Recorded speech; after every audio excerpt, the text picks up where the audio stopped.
compartir algunas cosas respecto al gozo de conocerle a Él. Yo quiero que ustedes sepan que hay un gozo especial, hay un gozo inexplicable que es el resultado de conocer a Jesucristo. El gozo para el creyente no es algo que llega esporádicamente. El gozo para el creyente no es algo que le llega temporalmente. El gozo para el creyente va añadido a la persona de Cristo. De modo que cuando usted lee entonces las Escrituras se da cuenta en Gálatas 5, partiendo del verso 22, que una de las manifestaciones del Espíritu, una de las manifestaciones del obrar del Espíritu es precisamente el gozo. Ahora, siendo que el gozo es una expresión espiritual, siendo que el gozo es un obrar espiritual, hay que entender entonces cómo yo puedo arribar a ese obrar. Porque ya repito, no es la ausencia de problemas, no lo es. No es tampoco la presencia en mi vida de una alegría especial por una buena noticia, no es eso. El gozo es un obrar espiritual.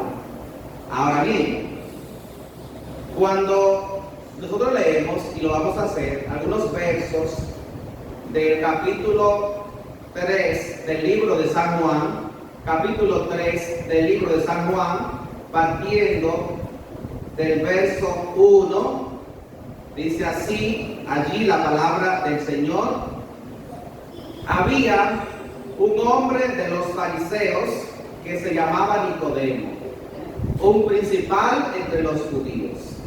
Este vino a Jesús de noche y le dijo: Rabí, sabemos que has venido de Dios como maestro, porque nadie puede hacer estas señales que tú haces si no está Dios con él.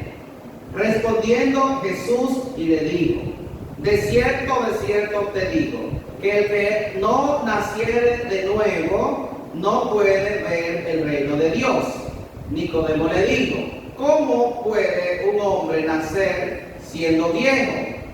¿Puede acaso entrar por segunda vez en el vientre de su madre y nacer de nuevo?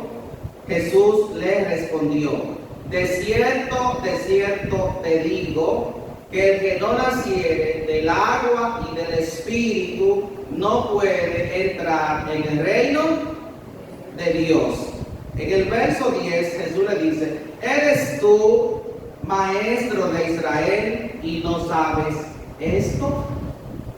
Lo primero, a grandes rasgos, aquí se acerca un principal dentro de los judíos. Estamos hablando de una persona que tenía posición en una religión.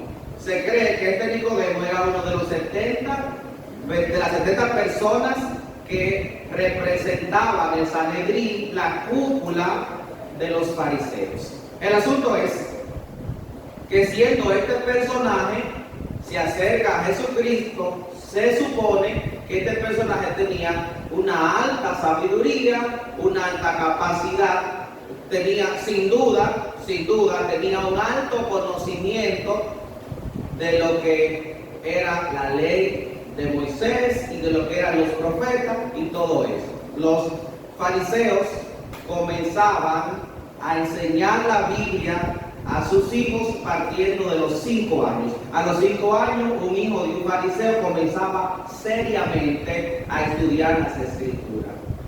En muchísimos de los casos, un niño fariseo ya a los 12 años tenía que tener un estatus de sabiduría y un estatus de conocimiento respecto a la ley. El asunto es este, que cuando este maestro de la ley se acerca donde Cristo, indagando respecto a cómo entrar, cómo ver lo que es el reino de los cielos, Jesús le dice: tienes que nacer de nuevo. Entonces, para nosotros poder ver aspectos del reino de los cielos, se hace necesario que podamos nacer de nuevo. Para mí sería más fácil, ahora mismo y en cualquier momento, yo comenzar a decirles a ustedes cosas que ustedes pueden aprender a hacer. Sería más fácil yo decirle: hermanos, por favor, lleguen temprano. Hermanos, por favor, hablen positivo de ustedes mismos. Hermanos, por favor, hagan. Sin embargo, debo decirle que la salvación suya no está relacionada con lo que usted hace. Usted puede aprender a levantar la mano y adorar a Dios. Usted puede aprender a hablar como un cristiano. Usted puede aprender a portarse bien. Usted puede aprender a ser moralmente confiable. Pero si usted no nace de nuevo, no puede entrar en el reino de los cielos.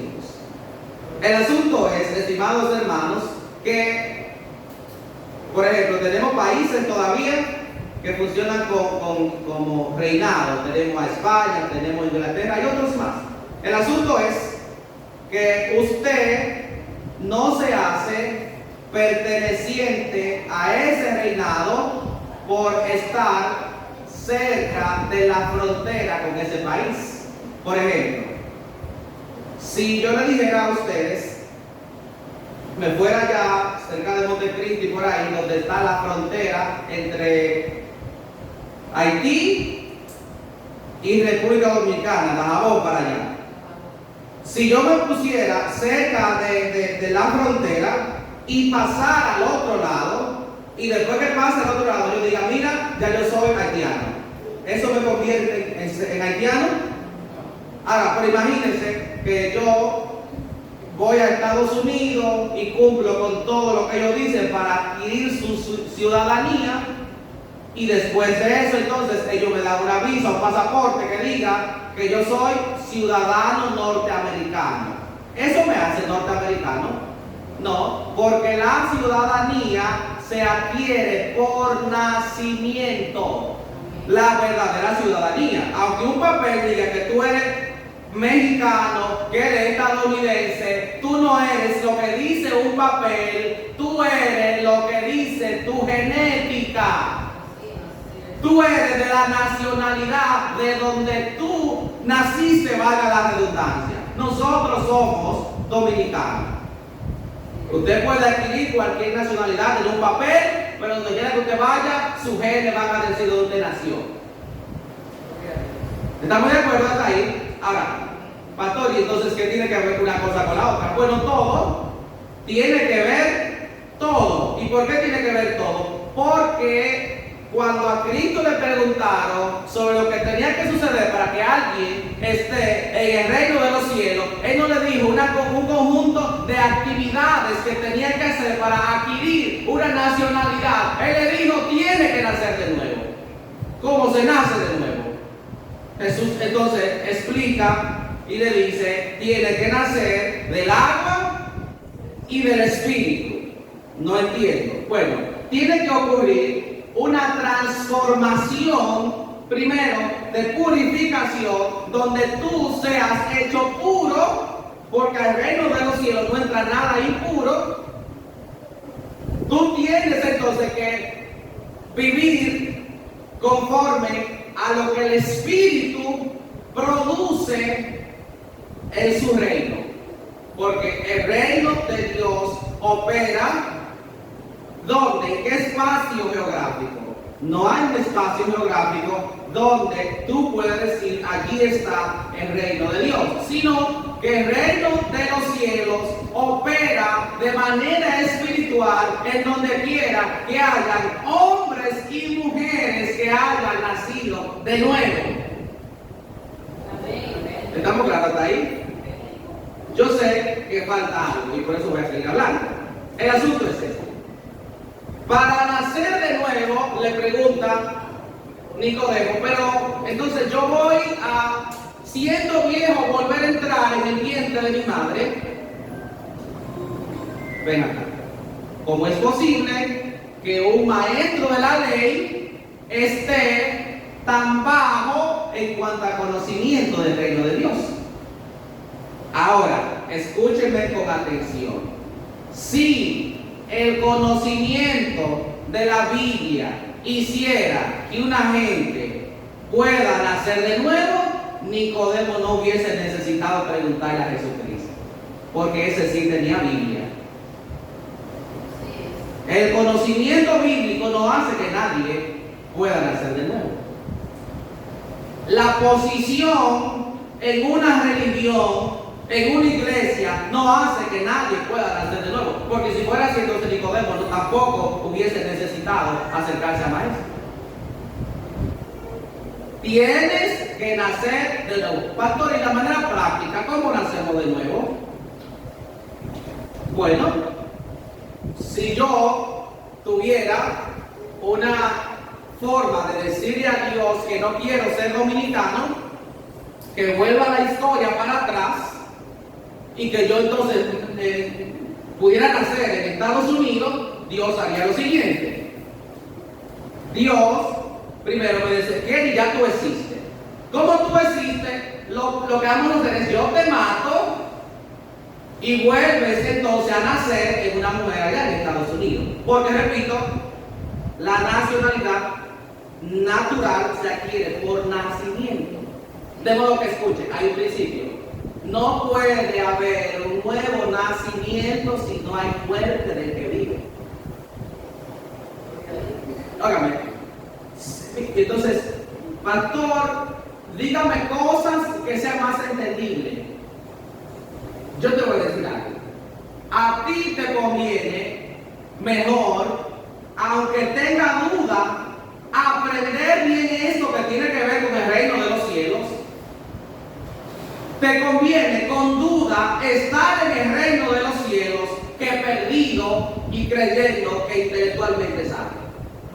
Voy a repetir. Te conviene estar con dudas en el reino de los cielos que intelectualmente fuera del reino y pensar que sabe. Así que permítanme avanzar entonces. El asunto es que el nacimiento nuevo en nosotros no ocurre, miren, no ocurre si el paso de nosotros y de cada uno de nosotros por la cruz del Calvario. ¿Están conmigo hasta ahí? Cada uno era el paso inicial. Maestro, yo quiero seguirte. Bueno, está bien. Tome su cruz y sigamos. Ese principio creo que lo he dicho muchas veces, ¿sí o no? O sea, que inicialmente el que seguía a Jesucristo era consciente que iba rumbo a morir. Hermano, ¿le asusta esto? Bueno, el asunto es que a mí también, porque es la muerte de mi voluntad, es la muerte de mi ego, es la muerte de mi arrogancia, es la muerte de todo aquello que me da derecho a manifestarme en la carne. Esa es la muerte de que yo estoy hablando. Y creo que usted puede comprender eso. ¿Puede comprender eso? Ok. Habiendo dicho esto, entonces, dice la palabra en Colosenses 1:3. Escuche lo que dice. Él nos ha librado de la potestad de las tinieblas y trasladado al reino de su Hijo. Voy a repetir esto. Él nos ha librado de la potestad de las tinieblas y trasladado al reino de su Hijo. Entonces hay un reino de la tiniebla y hay un reino de Jesucristo. ¿Cómo se accede al reino de Jesucristo? A través del nuevo nacimiento. Entonces, cuando la persona nace de nuevo, ¿Sabe dónde nacen? En el reino de los cielos. ¿Usted me está llegando a la idea, amado hermano? Cuando la persona nace de nuevo, entonces, nace en el reino de los cielos. ¿Y cómo ni? Entonces, ¿qué cosas suceden allí? Allí, imagínense, una persona que nace de un vientre de una mujer, naturalmente, y allí entonces ese niño comienza a sus primeros ejercicios exploratorios de su nueva vida. ¿Qué es lo que hace un niño cuando comienza a hablar? Cuando comienza a caminar, cuando comienza a interactuar con el mundo, comienza a preguntar qué es lo que hay allí. Ahora la pregunta ¿es una persona real? ¿El niño es una persona real? Sí. Ahora es una persona real, pero tengo un proceso de desarrollo para identificar el ambiente en donde Dios lo trajo. No se espera que un niño sepa todo lo que hay en el ambiente. ¿De acuerdo? Cuando Kevin, mi hijo, comencé a sacarlo, a llevarlo a la escuela, eso era terrible. Papi, ¿qué es eso? Eso es un carro, Kevin. Papi, ¿qué es eso? Eso es un local de una iglesia. Papi, ¿qué es eso? Pero preguntaba 20 veces lo mismo. Ahora, ¿él era bruto? No. Él tenía necesidad de aprender y lo que no almacenaba, él volvía y lo preguntaba. Entonces, en su proceso de exploración con el ambiente que le rodea, él tiene muchísimas dudas que se corresponden a su edad. O sea, yo lo que le estoy diciendo a ustedes es que cualquiera de ustedes expuesto a los ambientes espirituales, expuesto al reino de Dios, es natural que tengan dudas. Alguien me escribe, pastor, no entiendo esto, discúlpeme si interrumpo. Bueno, no me interrumpe, yo amo que me hagan preguntas de la Biblia. Yo amo que alguien me diga, no entiendo esto, quisiera abundar más sobre esto. Yo amo eso. ¿Y por qué? Porque las dudas bien gestionadas hacen que el niño crezca. Las dudas bien gestionadas hacen que la persona que está siendo desarrollada en nosotros avance. Entonces el problema no es no tener dudas. Puedes tener dudas, debo tener dudas, porque estoy en un ambiente en donde yo estoy siendo formado a la imagen de Jesucristo. ¿Estamos conmigo, amados? Entonces, este traslado del reino de la tiniebla al reino de la luz tiene la implicación, porque no es usted que se trasladó, te lo trasladaron. Escuchen, dice: Él nos ha librado de la potestad de la tiniebla y trasladado al reino de su Hijo amado. A usted lo trasladaron porque usted no tenía potestad de darse a usted mismo la oportunidad de nacer de nuevo. Usted sí voluntariamente muere a su ego, muere a su voluntad y muere a todo esto que impide entrar al reino y ver el reino. ¿Quién quiere entrar al reino aquí? Amén. ¿Usted va a pagar el precio? Ah, bueno, ahí ya son menos. Señor, ayuda a los padres que podamos. Mira, porque el precio de la salvación lo pagó Cristo. ¿De acuerdo? Pero voluntariamente y gozosamente yo decido entregar mi voluntad para que el precio de la sangre de Jesucristo yo pueda comprender y pueda apreciarlo. Imagínense en el proceso de exploración de un niño que va a una de las plazas donde hay muchos juegos. Algunos de los niños que están aquí han ido a esas plazas donde hay muchos juegos, donde tú te quedas, ¡wow! Un juego, y otro juego, y otro juego, y otro juego. Cuando el niño ve tantos juegos, juntos todos en un mismo lugar, él quiere jugarlo todo. Pero hay limitaciones de acceso a los juegos. Por el tiempo, por quizás el dinero que haya que pagar por el juego. El asunto es que el niño sale de ahí atónito. Sale de ahí pensando, wow, si mami pudiera comprar todo estos juegos y ponérmelo en una habitación, en un espacio en mi casa. Y el niño los siguientes días después de esa visita, todo lo que ve son esos juegos. Todo lo que ve son esos juegos. Y donde quiera que vea un amiguito le cuenta respecto a esos juegos. Y le dice si jugó en uno de esos juegos. Un niño hace eso. Ahora, lo que pasa con nosotros es que ya estamos en el reino. Y escúcheme, cuando usted está en el reino, usted comienza a ver a Cristo en todo. Míreme, cuando usted está en el reino, usted comienza a ver a Cristo en su hermano.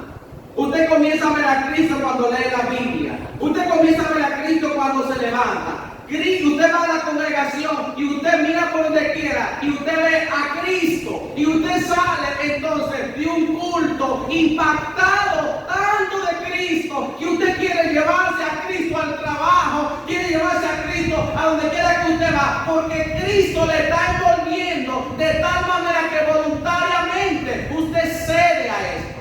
Amén. Y dentro de todas esas cosas que usted puede ver dentro del reino está el gozo inefable, que es donde quisiera aterrizar algunas ideas en el día de hoy. Y para eso voy a leer Mateo 3:17. Mateo 3:17 dice así: este es mi Hijo amado, en quien tengo complacencia. Este es, dice el texto, mi Hijo amado, en quien tengo complacencia. Es una historia en donde Cristo está siendo bautizado por Juan.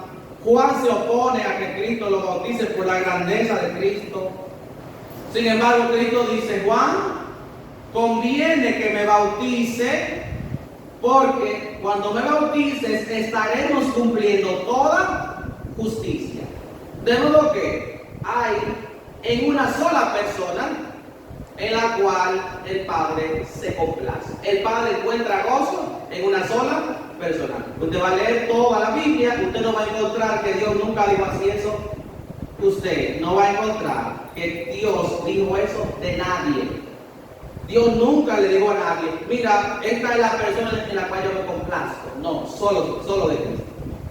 Ahora, cuando miras eso en relación a lo que dice Juan 15:11, dice: estas cosas les he hablado para que mi gozo esté en ustedes y el gozo de ustedes esté completo.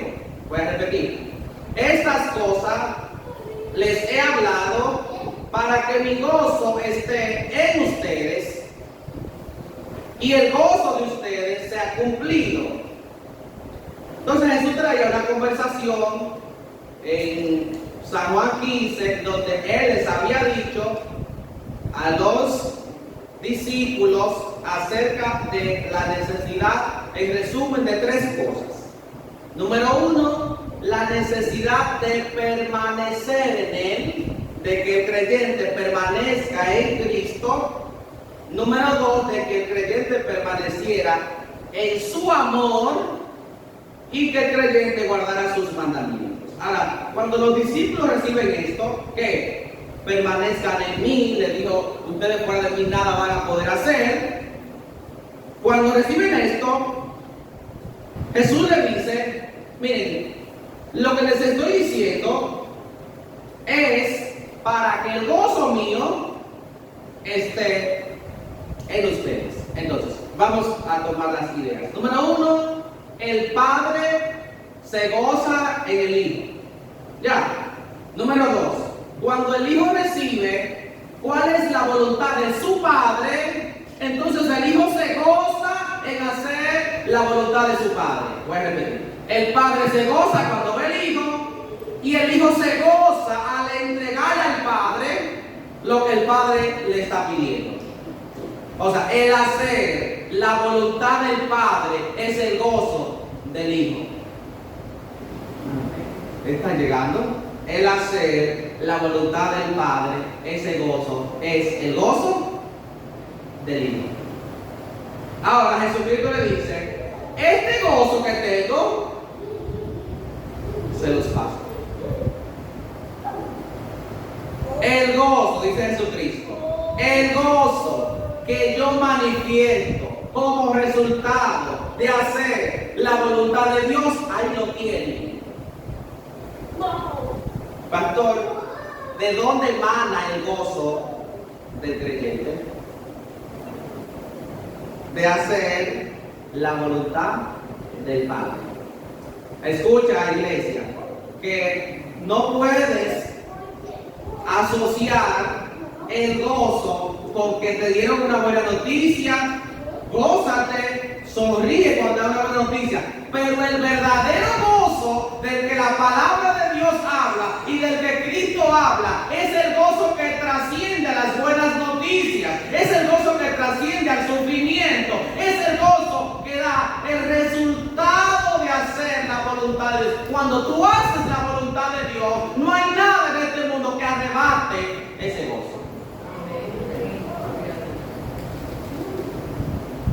Pastor, yo no me estoy gozando en el culto.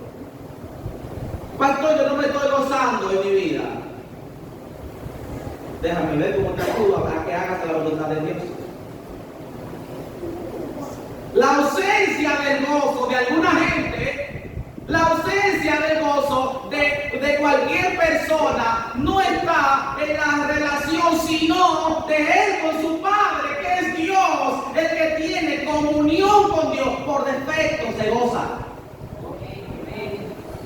Dice Jesucristo, el gozo que tengo, ¿por qué? Por permanecer en mi Padre, por permanecer en su amor, por guardar sus mandamientos. Ese gozo se los paso a ustedes, y cuando reciban ese gozo, dice Cristo, tendrán el gozo de ustedes completo. Ahora la pregunta es, ¿te gozas en lo que se goza Cristo? Porque, voy a repetir, mire, no hay un gozo que pueda tener el creyente diferente del gozo que emana del Padre. El gozo del creyente no es una construcción humana. El gozo del creyente es una construcción del cielo para que ustedes puedan para que ustedes y yo podamos esperar pacientemente a la manifestación gloriosa de nuestro Señor Jesucristo. No hay otra cosa. No hay otra cosa que se llama gozo.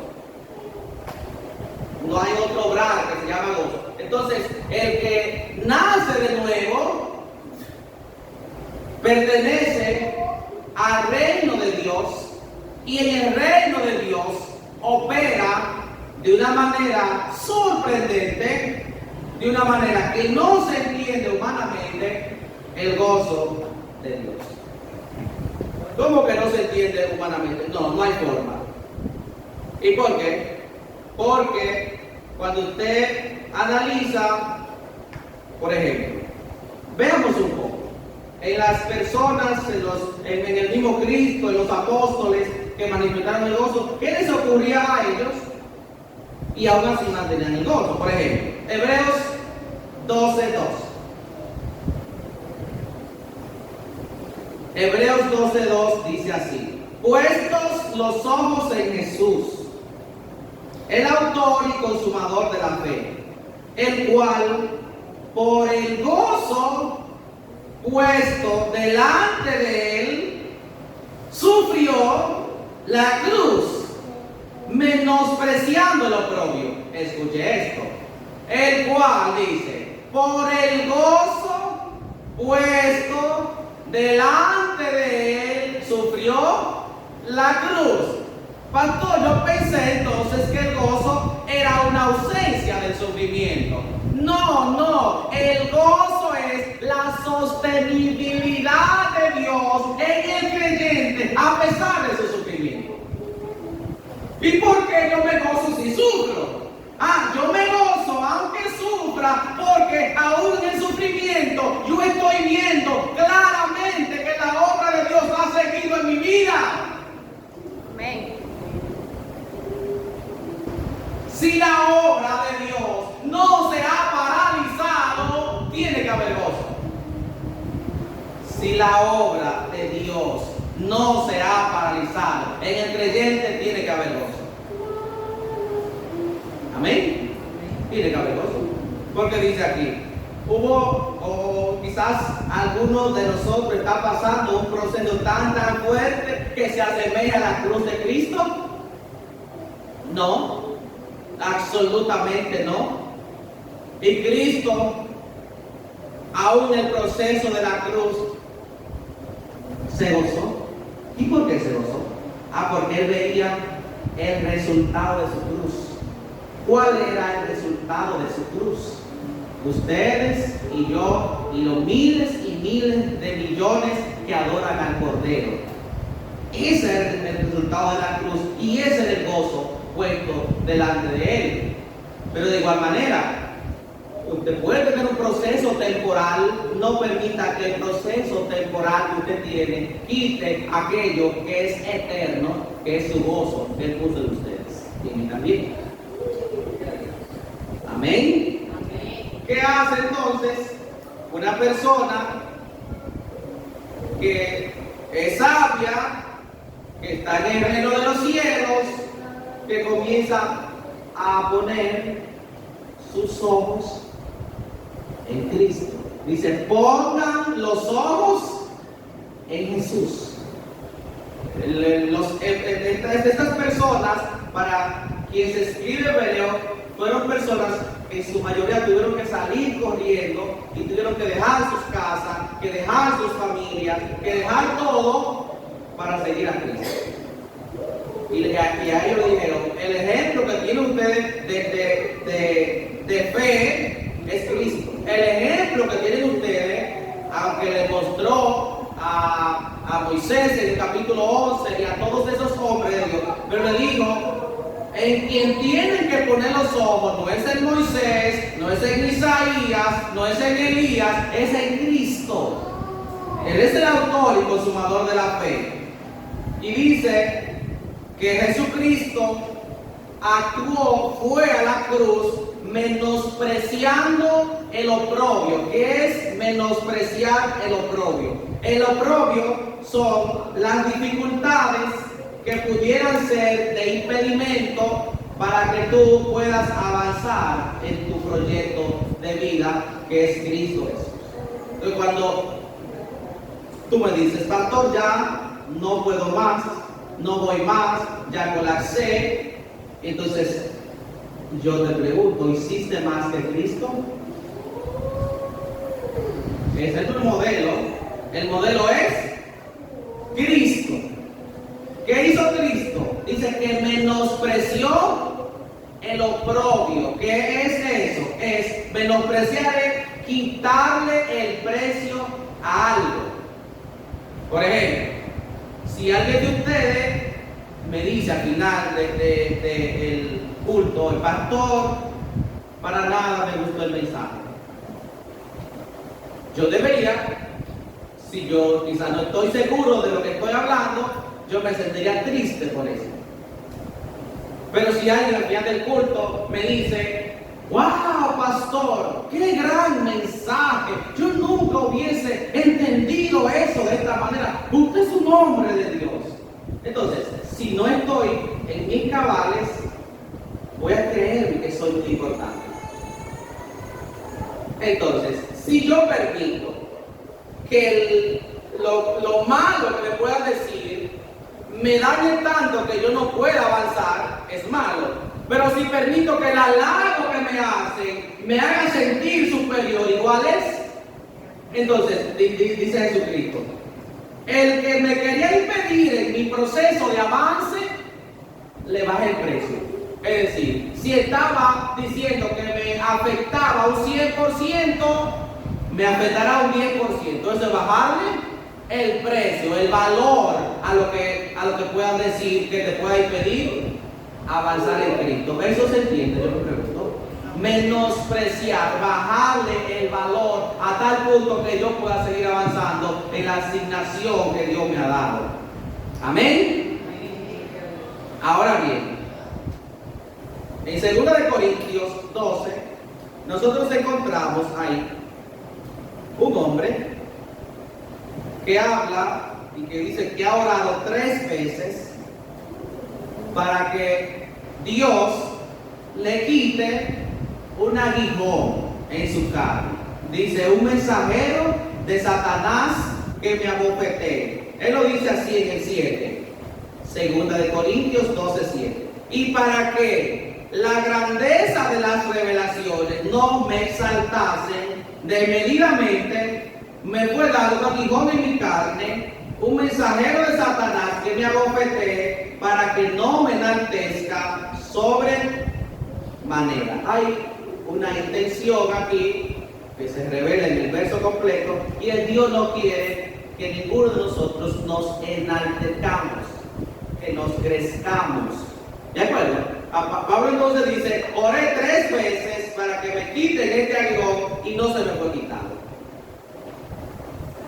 Ahora, Dios le respondió a Pablo diciéndole así, bástate mi gracia. Pero en el verso 10, Pablo está concluyendo y está diciendo, por lo cual, por amor a Cristo, me gozo en las debilidades. Permítame entonces decirle, usted va a la presencia del Señor y le dice, Señor, todo esto que me hace sentir impotente, que me hace sentir débil, por favor, quítamelo, porque quiero sentir entonces que avanzo sin ningún problema. ¿Les ha pasado a ustedes? ¿Ustedes creen que en el avance hay impotencia que quieren eliminar, y luego que entonces si usted elimine esa impotencia, usted avanzaría más rápido? Dice Jesucristo todo lo contrario. O sea, hay cosas que están en nosotros, naturalmente no pecado, porque el pecado no nos va a ayudar a avanzar en nada, pero hay limitantes que están en nosotros, hay debilidades que están en nosotros, hay cosas imposibles que están en nosotros, que tú la tienes ahí y Dios la dejó ahí, es para que tú no te enaltezcas. Pastor, Dios no quiere que yo me enaltezca, ¿así es? Mire, 100% de acuerdo, Dios no quiere que nadie se enaltezca.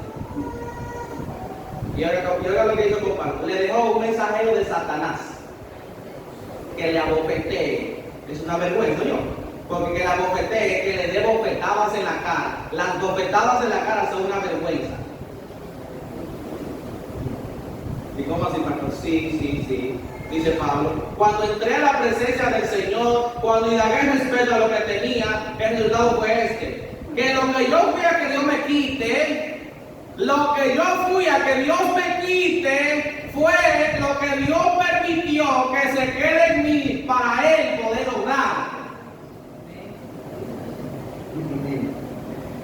Mire, el que llegó a ese nivel de entendimiento está sin duda manifestándose desde el reino de los cielos.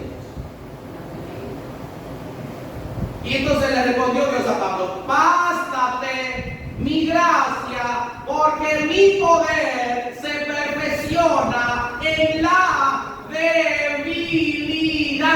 Así es que el que es débil, pero está en el reino de los cielos, puede decir que es fuerte. El que es débil, pero está en el reino de los cielos, puede decir sin duda que es fuerte. Escuche, dice, por amor a Cristo me gozo en las debilidades. Tú vas y oras y dices, Señor, quítame esto. El Señor ministra tu vida, te trae entendimiento y tú vienes contento de la oración, vienes contento de la administración del Señor, y el que te conoce te pregunta, mira, te resolvió el Señor, y tú dices que no, le dice que te dio un nivel de entendimiento que te resuelve ese y todos los problemas. La vida del Hijo de Dios está en el entendimiento de cómo tú percibes la vida de Cristo en ti. Tenemos problemas ahora mismo. Claro que tenemos problemas. Hay gente que llega a la congregación esperando que tú le digas, mira, haz esto, haz lo otro, pero escúcheme. Pudiéramos doctrinar a la iglesia para que haga totalmente lo que yo quiero, pero el que no nace de nuevo no va a entender nada del reino de los cielos. El que no nace de nuevo, el que no muere a sí mismo y aprovecha entonces la resurrección en el único reino eterno que es el reino de Jesucristo. Usted nace de nuevo en el reino de Cristo. O sea, el que nace de nuevo no va a mirar de fuera el reino. El que nace de nuevo va a participar del reino, a disfrutar del reino. Amén.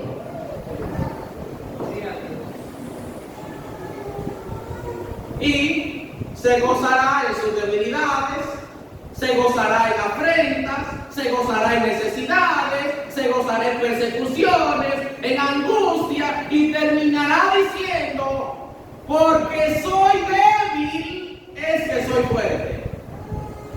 Pastor, ¿y por qué está de pie? Porque soy débil. Escúcheme, desde que Dios detecta ese nivel de fortaleza en el creyente, ese nivel de wow, yo lo puedo hacer, desde que Dios detecta eso, lo desecha. ¿Están conmigo, amados?